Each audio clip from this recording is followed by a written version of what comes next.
The Bihar teachers history makers में आप सबों का स्वागत है।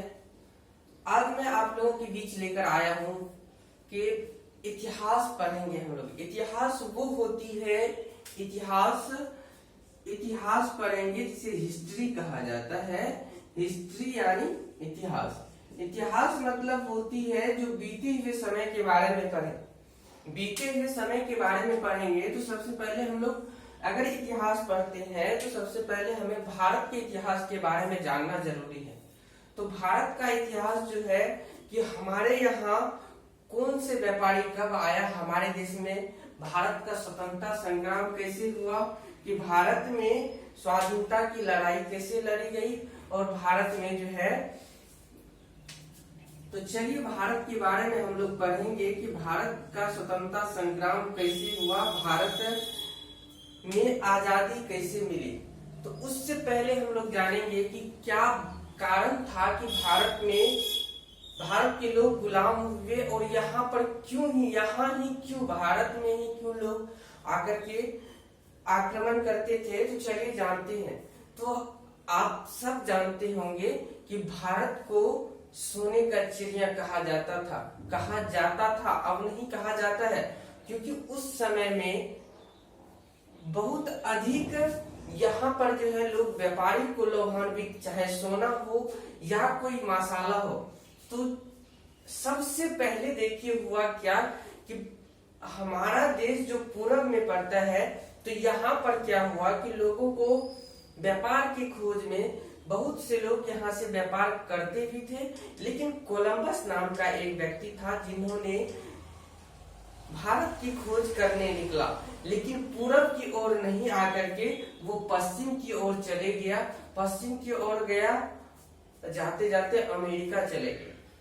तो वो बेचारा तो कोलंबस अमेरिका चले गया, लेकिन वो 1492 ईस्वी में गया। उसके बाद एक और व्यापारी आता है जो पुर्तगीज यानी पुर्तगाली था। पुर्तगाली एक व्यापारी था जो भारत आया।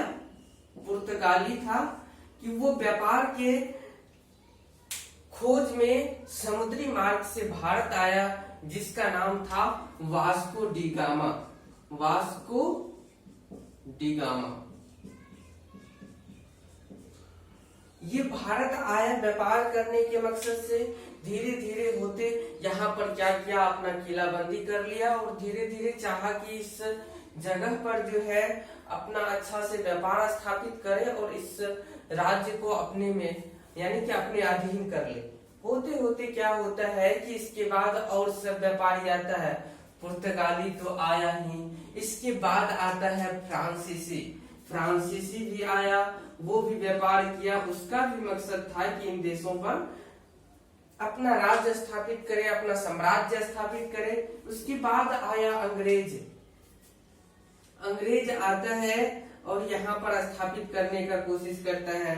कि फिर पुनः क्या होता है कि वास्को डी गामा हम लोग जानते हैं कि 1498 ईस्वी में भारत आया था। 1498 ईस्वी में तो उसके बाद जो है फ्रांसीसी आया, अंग्रेज आया, फिर पुनः डच आते हैं। डच भी आए यहाँ पर। और लेकिन अंग्रेज क्या करता है कि अब इन सब में युद्ध छिड़ गया कि कौन भारत में अपना सत्ता स्थापित करेगा। तो उसमें क्या होता है कि अंग्रेज इन सबको भगा देते हैं। तो भगाने के बाद क्या होता है कि चलिए अब अंग्रेज का शासन स्थापित होगा, कि भारत में अंग्रेज का शासन किस प्रकार से स्थापित होता है। तो चलिए देखते हैं कि अब हम लोग अंग्रेज के बारे में पढ़ेंगे। कि अब देखिए अंग्रेज तो आया इंग्लैंड ब्रिटेन से। यहाँ पर जो ये पश्चिमी देश है, ये इंग्लैंड भारत से पश्चिम में पड़ता है इंग्लैंड। और ये देखिए पश्चिम से पूरब यानी भारत आया व्यापार करने लगभग 1600 ईस्वी में ये यहाँ व्यापार करने आया। भारत पश्चिम से पूरब की ओर आया और इस कंपनी का नाम स्थापित किया ईस्ट इंडिया कंपनी। भारत में स्थापित किया ईस्ट इंडिया कंपनी। और होते होते क्या होता है कि ये अपना यहाँ पर व्यापार स्थापित किया और व्यापार चलाने लगा। लगभग 1600 ईस्वी में ही आए थे। होते होते क्या होता है, समय बीतते गया। सबसे पहले ये क्या करते हैं, बंगाल पर आक्रमण करते हैं। पलासी के मैदान में सन 1757 में युद्ध होता है कि सन 1757 ईस्वी में, सन 1757 ईस्वी में पलासी के मैदान में, जो पश्चिम बंगाल में पलासी में युद्ध होती है, उस समय में बंगाल के नवाब सिराजुद्दौला थे। ये क्या करते हैं कि मीर कासिम को अपनी ओर मिला करके, जो वहां के सेनापति थे यानी कि क्या होता है कि वहां पर जो है बंगाल के नवाब को हराकर 1757 ईस्वी में वहां अपना सत्ता स्थापित कर लेता है। होते होते धीरे धीरे क्या होता है, फिर 1764 ईस्वी में क्या करता है कि अपना क्षेत्र बढ़ाते हुए बक्सर में भी युद्ध होती है और ये भी युद्ध जीत जाते हैं। बक्सर का भी युद्ध जीत जाने के बाद धीरे धीरे होते होते ये पूर्ण भारत पर अधिकार, लगभग आधे से अधिक भारत, उत्तर भारत पूरा इस अंग्रेज व्यापारी यानी कि कंपनी के अधीन आ जाती है। तो इससे लोग क्या होता है, लोग परेशान होने लगते हैं क्योंकि टैक्स अधिक लगने लगता है, जिसके कारण कि क्या होता है कि अब देखिए लोगों को आजादी तो चाहिए। तो इसी क्रम में क्या होता है कि मेरठ में सेना संगठित होकर इस अंग्रेज को भगाने का अभियान शुरू होता है। उसी समय में 1857 की क्रांति की बात कर रहे हैं हम लोग, जिसे फर्स्ट फ्रीडम फाइट कहा जाता है। 1857 की क्रांति, जिसे भारत का प्रथम स्वतंत्रता संग्राम भी कहा जाता है।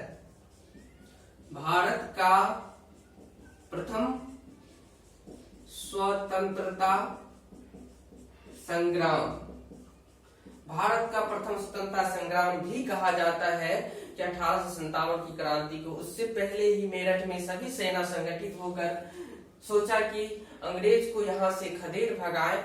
उसी समय दिल्ली के सम्राट थे बहादुर शाह जफर, जिसे बहादुर शाह द्वितीय भी बोला जाता है। इसी के साथ अगले क्लास में अब हम आप लोगों को बताएंगे। इतना ही। जय हिंद, जय भारत।